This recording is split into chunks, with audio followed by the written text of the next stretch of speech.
A sign that something odd has been happening is that there is no agreement at all about what post-modernity is. Yet whatever it is clearly a threat.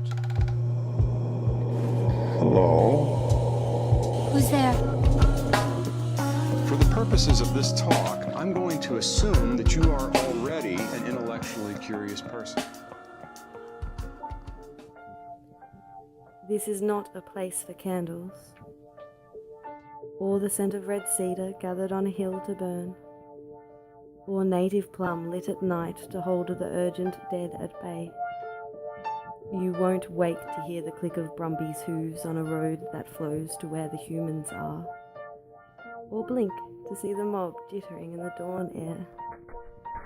This is not a house of language, in the first sense of the word, in the one in which it made the world. This is not a place of origin, ground or single source. This is not a road for drinking. In the middle of the night you won't see the ink of fire moving night and day across the blotting paper of savannah, or the scorched paper bark raining through a reddened dusk.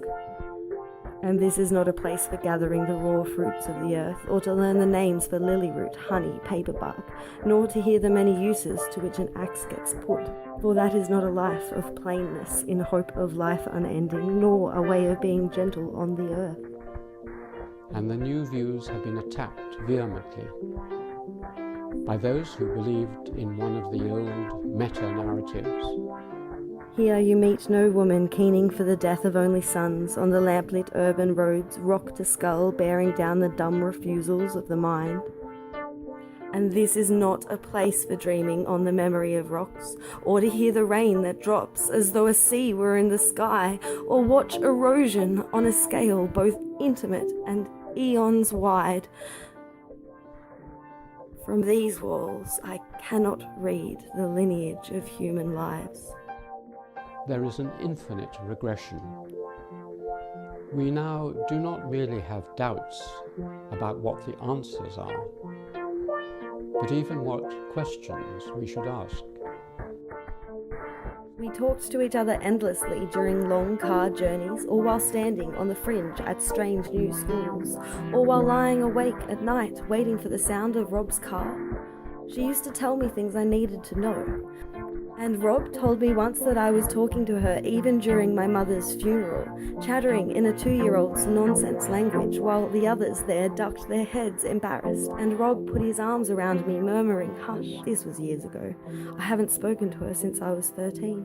We are now in the mist stage, moving nowhere, drifting in our own little pockets of shared space, but with very little in common with others, except at a superficial level.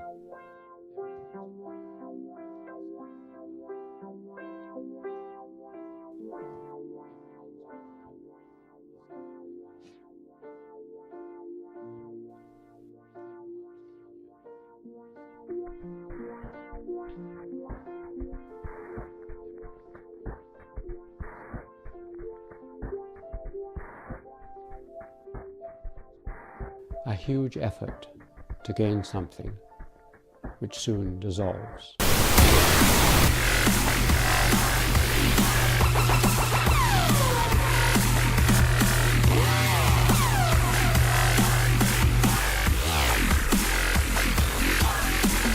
Right.